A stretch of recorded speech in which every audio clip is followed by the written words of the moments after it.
My name is Evelyn Rose, and I am 68 years old. Most folks in Savannah still call me Miss Evie from the school cafeteria line, where for 39 years I ladled grits, hugged crying kindergarteners, and slipped extra cookies to the ones whose daddies were locked up or whose mamas worked 2 jobs. I never made much money, but I made a lot of love. That love was supposed to be enough. It wasn't. On the morning of March 14, 2024, the coroner pronounced me dead in my own bed on East 39th Street. Heart attack, he said, quick and painless. My 3 daughters, Lydia, Caroline, and Ashley, cried pretty tears at the funeral home on Wheaton Street. White lilies everywhere, just like they ordered. They even picked out the mahogany casket I once told them I never wanted because too fancy for a cafeteria lady. What nobody knew, except me and one other person, was that I wasn't in that casket. I was 3 miles away, sitting on a sagging porch in Thunderbolt, sipping sweet tea strong enough to wake the dead, watching shrimp boats crawl up the Wilmington River, and waiting for the right moment to ruin my children's lives. This is how it started. 6 months earlier, my husband Rayford passed from lung cancer. 45 years of marriage, gone in 6 weeks. We never had much, but we owned the little Victorian on 39th outright and had a life insurance policy worth $950,000. Rayford made me promise on his deathbed, "Evie, whatever you do, don't let the girls bully you into anything. They've already started circling like buzzards." He wasn't wrong. Lydia, the oldest, is a real estate agent in Atlanta who pronounces Savannah like it's a dirty word. Caroline, the middle one, married a plastic surgeon in Charleston and only comes home when she needs to be photographed looking charitable. Ashley, the baby at 39, is a TikTok manifestation coach who still hasn't paid me back the $42,000 I loaned her for her failed athleisure line. The day after Rayford's funeral, they sat at my kitchen table like they owned it. "Mama," Lydia began, sliding a folder across the table, "we found this fantastic assisted living place in Buckhead. Top tier. You'd have your own apartment, activities, a chef." "I have my own apartment," I said, tapping the scarred pine table Rayford and I bought in 1981. "It's called my house." Caroline chimed in with her syrupy Charleston drawl. "Mama, it's just this neighborhood. It's not safe anymore. And the stairs." "The stairs and I have an understanding," I told her. "I take 'em slow and they don't kill me." Ashley was filming everything on her phone for content. She posted it later with the caption, "Helping Mama transition after losing Daddy. Heartbreak. Hashtag grief journey. Hashtag family first." The views paid for her new lip fillers. That night, I found the 3 of them in my bedroom going through Rayford's lockbox. Lydia had a yellow legal pad titled Asset Distribution. I stood in the doorway in my housecoat and slippers. "Y'all looking for something?" They jumped like teenagers caught with Boone's Farm. "We're just organizing, Mama," Caroline lied. I took the lockbox, shut the lid, and locked it with the little key I wore around my neck. Rayford and I already took care of the organizing. When I die, everything goes to the Savannah Children's Hospital and the scholarship fund at Blessed Sacrament School. Y'all get $1 each, so you can't contest the will. That's Georgia law. You'd have thought I slapped them with a catfish. Lydia actually laughed. "Mama, you're joking." Rayford signed it the week before he died. Notary was Miss Juanita from down the street. Y'all know she don't play. She pulled the last suitcase to the curb and straightened up slowly, one hand on the small of her back. The California morning was bright and sharp, the kind of cold that slipped under sleeves and into old bones. Cars hummed by on the wide suburban street. Sprinklers hissed over manicured lawns. The sky was so blue it almost hurt to look at. Margaret Lewis hugged her coat tighter and glanced at the front door that had just closed behind her. Her son's house. Not anymore. The white door, with its neat brass number and little wreath her daughter-in-law had chosen from a catalog, stood closed and quiet, like it had already forgotten her. A moment ago, that door had slammed in her face while her son stood behind it, unable, or unwilling, to look her in the eye. "Mom, please don't make this harder," he had said. He'd called her Mom, not Ma, like when he was a boy. Mom, the polished American word, like everything else he'd polished since he started earning money, his accent, his clothes, his life, his wife. His wife. Miranda had stood just over his shoulder, arms folded, lips pressed together in a thin, determined line. The line of someone who had made up her mind long before this morning. It's not working out," Miranda had added, eyes sliding away from Margaret's face. "We need our space. We need privacy. You said you were only going to stay until you got on your feet. It's been 2 years. 2 years since her husband died.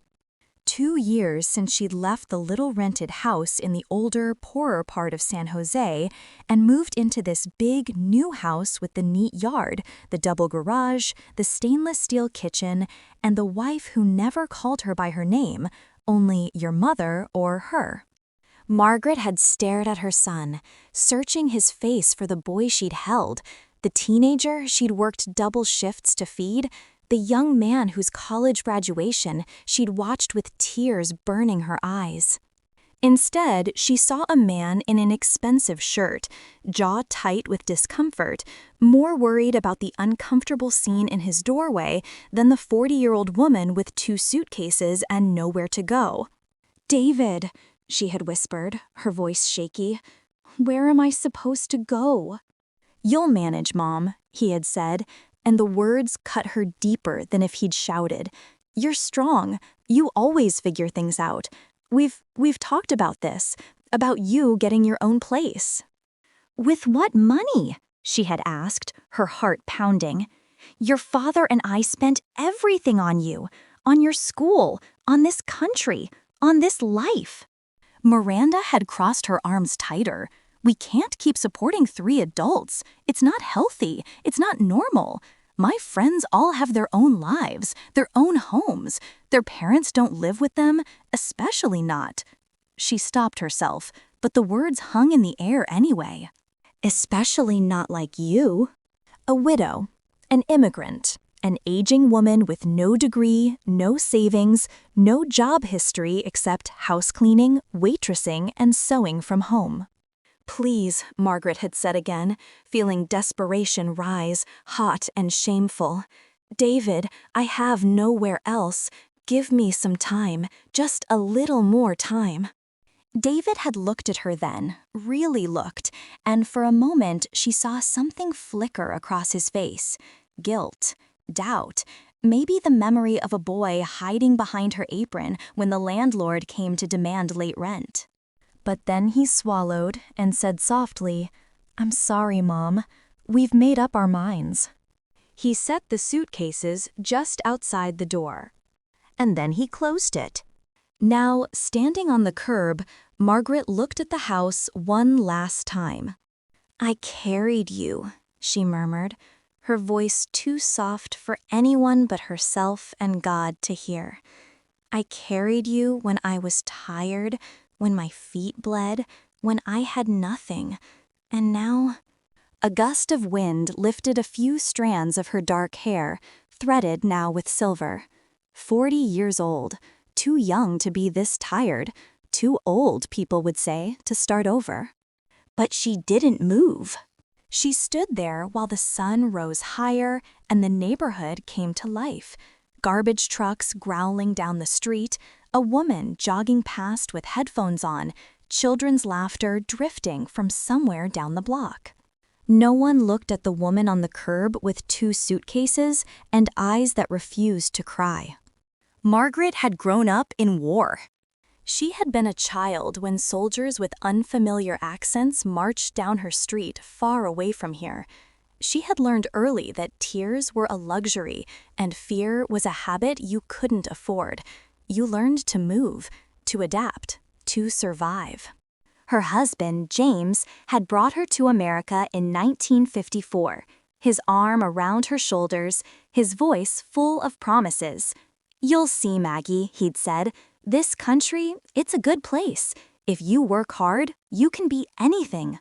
He had believed it with the blind faith of a man who'd come back from one war and wanted to believe he'd left all of them behind. Now James was gone. The man who had believed for both of them was deep in the ground under a stone she hadn't been able to afford at first. It was just her now. Her, a pair of suitcases, and a blue California sky that did not care. Margaret bent down, gripped the handles of the suitcases, and started walking.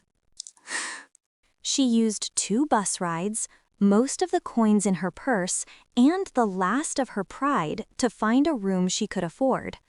It was in a faded 3-story building in a part of town where the paint peeled off the walls in curling strips, and the smell of fried onions and cigarette smoke hung heavy in the narrow hallways. The room was on the top floor, down a corridor that felt too long and too dim. The landlady, a stout Mexican woman named Elena, had shown it to her with a shrug. $40 a month, she said. You pay on time, we have no problems. You don't, you go. No drama. Bathroom down the hall, kitchen shared, no men after midnight, no loud music. You work? I will, Margaret had answered. Elena had looked at her, at the 2 suitcases, at the worn coat, at the firm jaw. Something softened slightly in her gaze. "First 2 weeks you can pay later," she said more gently, "but not later than that. I'm not a charity." "I wouldn't ask you to be," Margaret replied. She counted slowly, lips moving, the numbers piled up in her head like bricks. $2,146. Her heart thudded. She looked around her small room, the cracked ceiling, the peeling paint, the mattress that sagged in the middle, the little table forever cluttered with thread, needles, and fabric. James's photograph watched her quietly from the wall. "James," she said, her voice trembling, "we're going to do it." The next week, she walked into a dusty little storefront 3 blocks from her apartment building. The sign above it was half broken, the letters missing from one side so that it simply read, "Tour." The inside smelled of dust and old paper. A man was sweeping the floor, his back bent. "How much?" she asked. He straightened and looked at her, surprised. "How much what?" "To rent this place." His eyes widened. He looked her up and down, taking in the plain dress, the gray in her hair, the calloused hands. "You?" he asked before he could stop himself. "Yes," she said simply. "You have a business?" "I will." He hesitated. $75 a month, he said. "It used to be 90, but nobody's wanted it for a long time." She nodded. "I'll take it." "Just like that?" "Just like that." She signed the papers that afternoon, her signature careful and small. Margaret Lewis. The name had been on rent contracts and utility bills and job applications, but never on anything that felt like a dream. That night, when she unlocked the door to the empty shop for the first time, she stood in the middle of the bare floor and spun slowly, taking it in, the scuffed wooden boards, the cracked front window, the stain in the corner where something had once leaked. It was beautiful. She could see everything that wasn't there yet. A row of mannequins by the window, dressed in clothes that fit perfectly, a rack of finished dresses and suits, a long counter with a sign, "Margaret's Alterations," painted carefully by hand. She spent the next weeks cleaning, scrubbing, painting the walls herself in a soft cream color that made the small space feel a little larger, a little brighter. Mrs. Lopez's grandson painted the sign in neat blue letters for $10 and a promise of free alterations for his girlfriend's party dress. She borrowed an extra sewing machine from Mr. Patel, paying him back in labor, staying late at his store, hemming until her fingers cramped. Slowly, the shop took shape. On the day she opened, she was 48 years old. She wore her best dress, the plain blue one, pressed and neat, and stood behind the counter while the morning sun streamed in through the newly washed glass. A small bell tinkled softly when the door opened.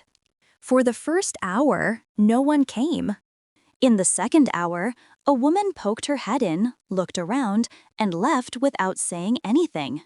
By noon, Margaret's stomach felt like a knot of thread pulled too tight.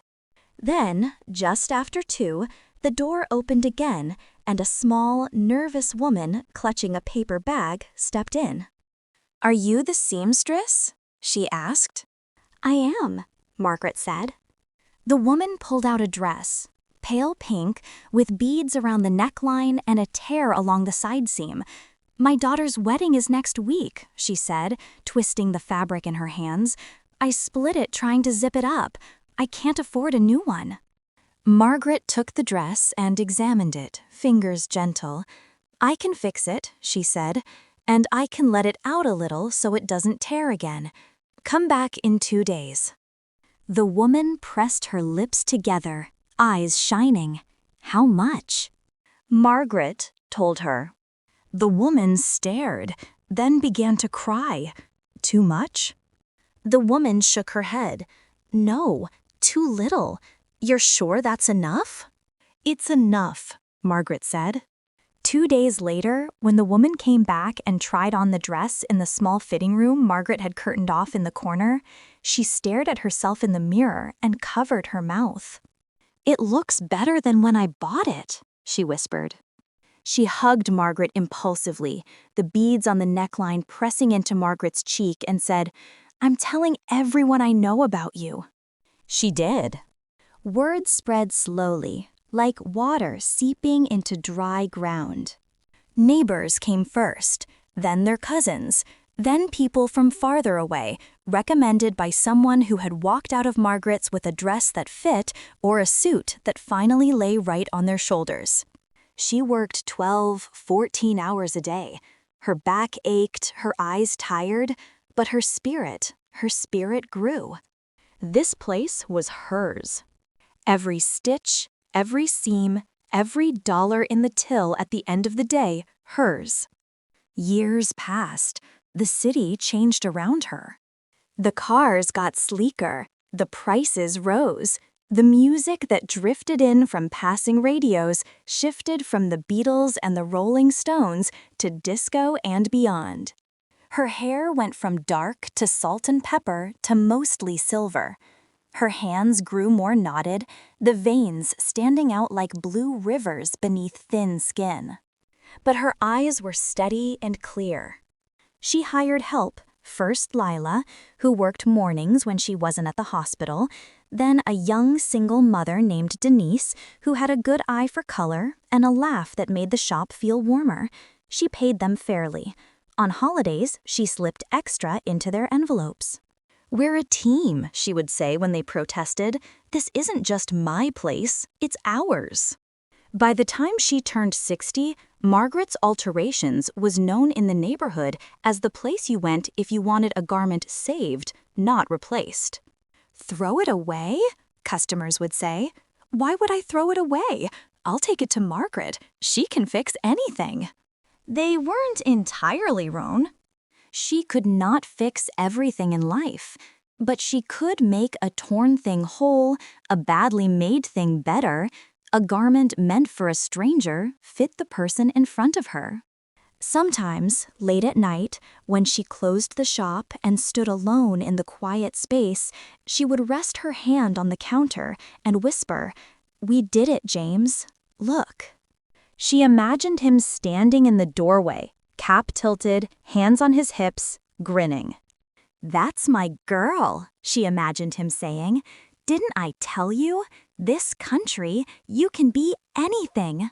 She smiled and shook her head. "Not anything," she murmured, "but enough." She heard about David occasionally. The world grew smaller and more connected as the years went by. Neighbors shared news from the papers, from television, from relatives who worked in offices she could hardly imagine. "Big tech company laying people off," Patrick would say, shaking his head. "All those computers, no loyalty anymore." "Your son works with computers, no?" Mrs. Lopez would ask. "Yes," Margaret would answer, stirring sugar into her tea. "He does."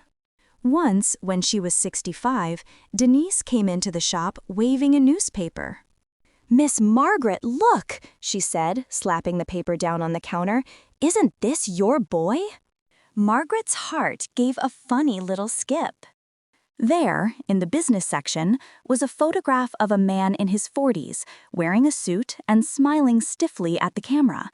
The caption read, "David Lewis, named Vice President of Engineering at TechCore Systems." The name hit her like a physical thing. She traced the outline of his face on the paper, the line of his jaw, the shape of his eyes. He looked like his father. "Yes," she said quietly, "that's my son." Denise squealed. "You didn't tell me he was so important. Girl, you're practically famous." Margaret smiled thinly. "He's important in his world," she said. "I am important in mine." That night, she sat in her chair by the window, the newspaper folded on her lap, James's picture on the table beside her. She talked out loud, the way she did sometimes when the silence grew heavy. "He's done well," she said, "just like we wanted." She stared at the picture of the man who had been a boy once, a boy who had run to her with scraped knees, who had cried into her shoulder over failed tests and broken hearts. "He has a big office now, I suppose," she murmured. "A house, a family."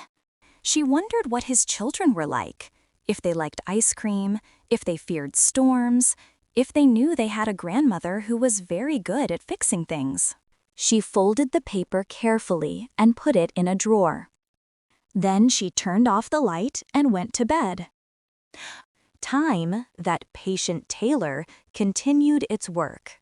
It took in and let out the seams of her life, adjusted hems, added wrinkles like fine pleats around her eyes and mouth. Her 70th birthday arrived quietly. The shop was full that day. Customers, friends, neighbors. Someone had brought a cake, too big for the little counter, with "Happy Birthday, Margaret" written in slightly wobbly pink icing. "You should close early," Leela said. "Come to dinner with us. We've made pozole. Patrick's bringing beer." "I can't close early," Margaret protested out of habit. "You're 70, Denise said, hands on her hips. "If you can't close early on your 70th birthday, when can you?" They closed at 4 instead of 6. That night, surrounded by people who had become her family, a patchwork one, sewn together over decades, Margaret raised a glass of cheap sparkling wine. "To work," she said. "To family," Mrs. Lopez added. "To women who never give up," Lila said, grinning. They drank and laughed. Someone put on music. Patrick tried to dance and nearly fell over. The air smelled like soup and cake and candles. Late, when the party ended and she walked home slowly under a sky full of stars, her bones ached, but her heart felt strangely light. She had built a life out of scraps. She had taken what others discarded, a small room, a dusty shop, a pile of mending, and turned it into something solid and real. She had done it herself. Still, sometimes, in the quiet moments, a small ache stirred deep inside her. Not regret, she refused that. Not exactly sorrow, more like an old scar pulling tight when the weather changed. She thought of David, of the years without phone calls, of the grandchildren she had never held. She wondered if he ever told anyone about his mother. She wondered if she would see him again before she died. The day he walked into her shop, she was 75 years old. It was a Tuesday morning like any other. The bell above the door tinkled as a customer left, holding a bag with a newly altered suit.